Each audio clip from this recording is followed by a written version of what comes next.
Pokok ni bukan kata sedap buat ulam dengan sayur saja, no. Pokok ni selalu tumbuh ni, keliling kita ni.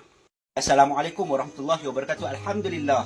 Kemarin saya berpeluang jumpa satu Pak Long ni, no. Dia kongsikan kaedah rawatan kayak menggunakan pokok sirih Cina. Pokok sirih Cina sering kita temui. Banyak sekeliling kita tumbuh macam ni, tumbuh liang. Mari tengok. Mari tengok dekat sikit. Nampak ni? Ni contoh pokok dia lah ni, nampak? Pokok dia macam pokok sirih juga. Tak tinggi mana. Dia jenis pokok renek macam tu lah, nampak tak? Tapi dia jenis batang dia jenis macam batang ayak sikit, no. Rasa dia pun sedap macam sirih juga. Tapi dia lembut sikit rasa dia. Nampak tak? Bismillahirrahmanirrahim. Assalamualaikum ya Nabi Allah. Yes, alaihi salam. Nampak? Kita ambil ni. Agak secekak dan juga berah. Berah pun agak secekak, segenggam lah, no. Segenggam sikit lagu tu. Kita basuh dan tumbuk.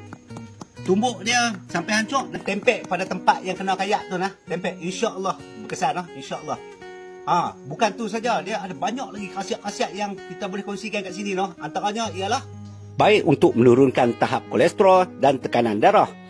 Bagus untuk melegakan batuk dan sesama dan kencing tak lawas dan pelbagai lagi khasiat-khasiat yang baik. Sekadar tu dulu, harap bermanfaat. Terima kasih banyak. Assalamualaikum warahmatullahi wabarakatuh.